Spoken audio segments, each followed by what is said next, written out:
నాన్నగారు నాకు పెళ్లి నిశ్చయం చేశారు. ఆయన ఎదిరించి నేనేం మాట్లాడలేకపోయాను.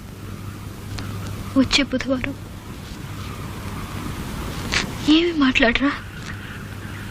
ఎవరిని పెళ్లి చేసుకోబోతున్నానో కూడా అడగరా? ఎవరు? కలెక్టర్. ఓ చేసుకో. ఎవరొద్దన్నారు? ఏ ఇంకా నిలబడ్డావు? ఓ చేసుకో. నీకు కావాల్సిందేమిటి? తెల్లటి రంగు, 4 ముక్కలు ఇంగ్లీష్లో మాట్లాడాలి, అంతేగా? ఓ చేసుకో. నేనా నీ వెంట తిరిగాను? నేనా నువ్వు నచ్చావని చెప్పాను? నేనా నీ ఒళ్ళో వాడు ఏడ్చాను? పోవే. నేను మాట్లాడుకో, మాట్లాడించాలి. ఏడవకో.